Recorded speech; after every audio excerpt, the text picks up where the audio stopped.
Confidence और over confidence में कुछ ही अंतर होता है दोस्तों। अगर आप कोई अनकन्वेंशनल डिसीजन लेते हो और वो डिसीजन आपके फेवर में जाता है तो आप कॉन्फिडेंट कहलाते हो, लेकिन अगर वही डिसीजन आपके खिलाफ जाता है तो आप ओवर कॉन्फिडेंट कहलाते हो। अनफॉर्चुनेटली ऐसा ही कुछ हुआ कल डेविड मिलर के साथ, जिसकी वजह से एक ही मैच में वो हीरो और विलन दोनों बन गए। क्योंकि इंजर होने के बावजूद, रिटायर्ड आउट होने के बावजूद, जब टीम को उनकी जरूरत थी तो वापस आके ऑलमोस्ट एक इम्पॉसिबल चेस पूरा करने की कगार पर जब डेविड मिलर थे तो वो डीसी के हीरो थे। लेकिन उसके तुरंत बाद जब टीम को 2 बॉल पे 2 रन की जरूरत थी तब एक आसानी से सिंगल लिया जा सकता था, लेकिन उसको डिनाई करके लास्ट बॉल खुद खेल के उस पे रन ना बना पाने वाले मिलर 2 बॉल में हीरो से विलन बन गए। एक छोटा सा ब्रेन फिट आपको हीरो से विलन कैसे बना सकता है, इसका एक उदाहरण है। जानने की कोशिश करते हैं कि इस मैच में आखिर हुआ क्या था। तो सबसे पहले दिल्ली कैपिटल्स ने टॉस जीत के गुजरात टाइटंस को बैटिंग के लिए बुलाया। गुजरात की तरफ से कप्तान गिल ने 70, जॉस बटलर ने 52 और वॉशिंगटन सुंदर ने 55 के 3 बेहतरीन नॉक्स खेले, जिसकी बदौलत उनका टोटल 210 हो पाए। अब जब गुजरात की बैटिंग चल रही थी तब बाउंड्री रोकने के लिए डेविड मिलर ने एक डाइव लगाई और उसी डाइव के दौरान वो इंजर हो गया। ऐसा लग रहा था कि डेविड मिलर की इंजरी काफी करीब हो सकती है। बहरहाल इन सब के बावजूद मैच चलता रहा और गुजरात की इनिंग्स खत्म होने के बाद दिल्ली कैपिटल्स बैटिंग करने आई। 211 रन का टारगेट चेस करने के लिए जब दिल्ली की टीम मैदान में उतरी तो उनकी तरफ से श्रीलंका के पठुम निसांका ने 41 की एक बेहतरीन पारी खेली, जिसके बावजूद कप्तान केएल राहुल ने 92 रन का एक लाजवाब नॉक खेला। लेकिन उनका सबसे इंपैक्टफुल नॉक आया डेविड मिलर से, जिन्होंने लिटरली इस टूर्नामेंट में बैटिंग की थी। क्योंकि इंजरी के बावजूद डेविड मिलर अपनी रेगुलर बैटिंग पोजीशन 3 डाउन पे खेलने आए, लेकिन उनके हाथ का दर्द इतना बढ़ गया कि जब वो महज 12 रन पे थे तो उन्हें रिटायर्ड आउट होना पड़ा। मिलर रिटायर्ड आउट होने के बाद केएल राहुल ने टीम के लिए बेहतरीन पारी खेली, लेकिन दूसरे छोर पर विकेट्स गिरते गए।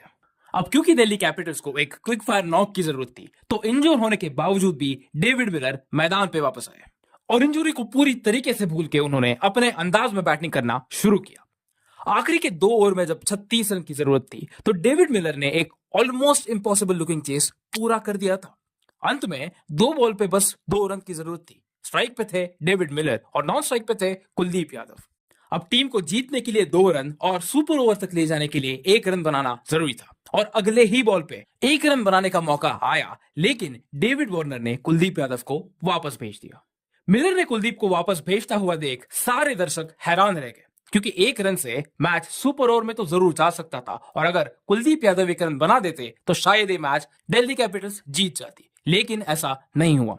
शायद मिलर ने यह सोचा होगा कि इस बॉल के 1 बॉल पहले ही उन्होंने एक लंबा छक्का मारा था तो 1 बॉल पे 2 रन की जरूरत है तो वो इसे जरूर पूरा कर पाएंगे, लेकिन ऐसा नहीं हुआ।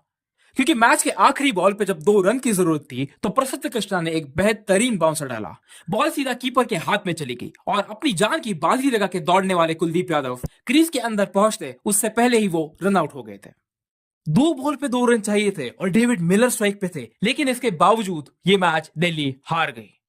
अगर सेकंड लास्ट बॉल पे मिलर कुलदीप को वापस नहीं भेजते और 1 रन हो जाता तो यह मैच सुपर ओवर तक जा सकती थी या फिर दिल्ली को उसे आखिरी बॉल पे जीतने का मौका भी बनता था, लेकिन क्योंकि मिलर ने उसे मना कर दिया यह मौका उनके हाथ से चला गया।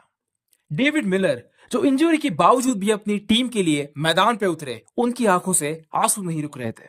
वहीं दूसरी तरफ कमेंटेटर्स से लेकर सारे सीनियर क्रिकेटर्स और फैंस तक हर शख्स मिलर को वो रन ना लेने के लिए और दिल्ली के हार के लिए जिम्मेदार ठहरा रहा था। अब दोस्तों सवाल ये उठता है कि मिलर को क्या कहा जाए, बहादुर या बेवकूफ? दरअसल इस सवाल का कोई जवाब नहीं है, क्योंकि अगर सेकंड लास्ट बॉल पे डेविड मिलर वो सिंगल ले लेते, अगले बॉल पे कुलदीप यादव रन नहीं बना पाते तो ये मैच सुपर ओवर में चला जा सकता था और अगर वहां पे जाके दिल्ली कैपिटल्स से मैच हार जाती तो सेकंड लास्ट बॉल पे सिंगल क्यों लिया और स्ट्राइक कुलदीप यादव को क्यों दिया? ये सवाल भी तो सारे क्रिकेटर्स और फैंस डेविड मिलर को ही पूछते ना।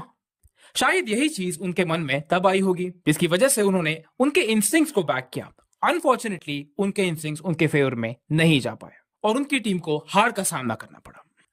तो अगर कोई हमसे आके ये सवाल पूछे कि डेविड मिलर कल के मैच में हीरो थे या विलन, तो हम ये कहेंगे कि हीरो वो बन सकते थे लेकिन विलन वो जरूर नहीं थे। क्या आप हमारी इन बातों से सहमत हैं या आपका कुछ और ओपिनियन है?